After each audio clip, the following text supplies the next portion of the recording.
Have you watched The Social Dilemma on Netflix?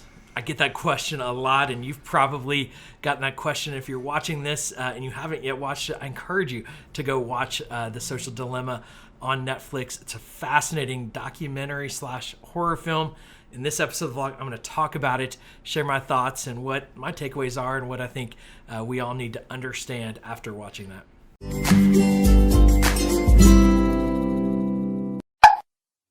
Okay, so Netflix came out with the documentary Social Dilemma, and it was fascinating. I think what was fascinating to me is how many people have come to me and said, did you know that social media companies, like, they function like this? Or do you think it really happens? Like they're trying to like suck us in, and the reality is they're in the business of attention.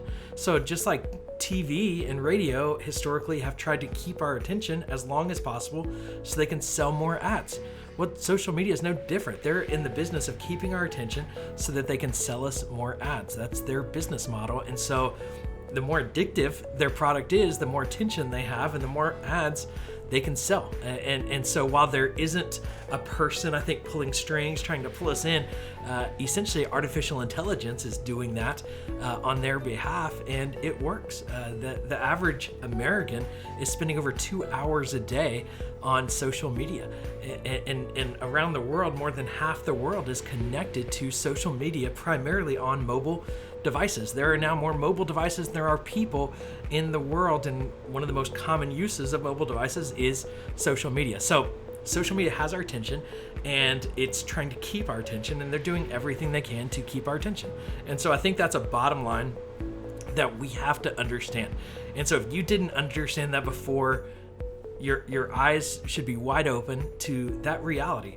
And I think it's an important reality for us to wrestle with, because if we're going to be engaged on social media, are we really helping create and support addictive behaviors? They say that 10% of social media users are functionally addicted to these platforms. And so there's a very unhealthy side of social media. And for many years, I've been just saying, look, we need to embrace social media. Social media in and of itself is not a bad thing. And so when we look at technology used to connect people and deepen relationships, and I think about all the new relationships I've formed thanks to social media. I think about the family members I've been able to stay connected with because of social media.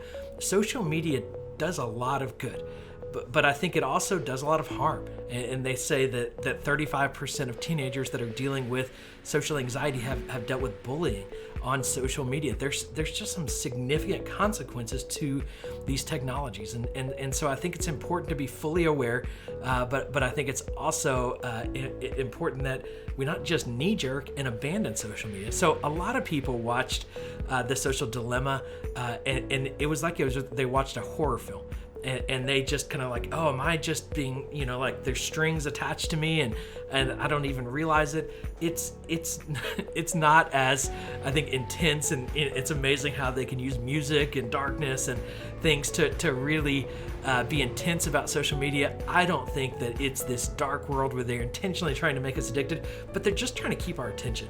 And so they use all the tactics they can to keep our attention. And so I think we've got to be aware of that and develop habits of our personal use as to how do you draw a line.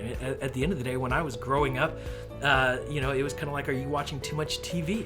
And you might be watching too much TV now. And so you've got to draw some healthy boundaries. And if you have kids, and I've got young kids, I've got to help them learn to navigate this new world of social media and develop healthy habits and learn how to deal with cyberbullying. That's a reality that's going to happen in their lifetime, or deal with the self-consciousness of, did I get enough likes on a post, or do I have enough followers? That's a pressure that I didn't have to deal with, and maybe you didn't have to deal with growing up, but there are certain new realities, and I think we just have to learn how to develop healthy behaviors and healthy habits and healthy infrastructures or boundaries in our life to navigate social media in a healthy way. And I think we need to help our friends. I think we need to help others around us also have healthy habits when it comes to social media. And so I believe the documentary was honest, but I also believe it was over dramatized. And so I think it's important that we understand the good and the bad of social media. And I think we need to understand why these companies exist and how they function, so that we can use them in a healthy way and in an effective way, but not allow it to really use us or be addicted to us. And one of the famous quotes in the documentary is that if you're not the customer, you're the product. And so at the end of the day, our attention is the product that Facebook is selling. Our attention is the product that YouTube is selling. And so even as you watch this video, there was an ad probably before it, and there will be an ad after it. And you're the product that YouTube is selling to that advertiser.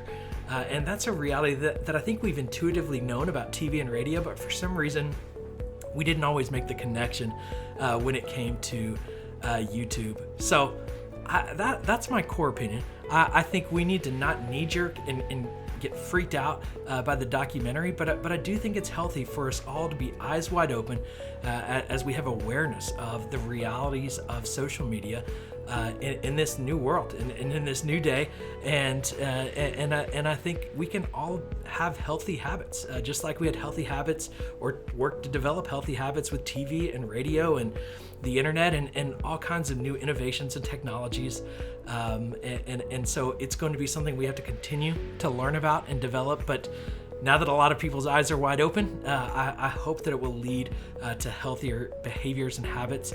And I also hope that the social media companies will pay attention and help people to have healthy interactions with social media rather than feeding addictive behaviors. So we'll see. I would love to know your thoughts as there's so much controversy around this topic, around data and all that comes with social media today, and how we navigate this in our new social media world and in this social dilemma that we live in as the product. Thanks so much for watching. We will talk to you again on the next episode.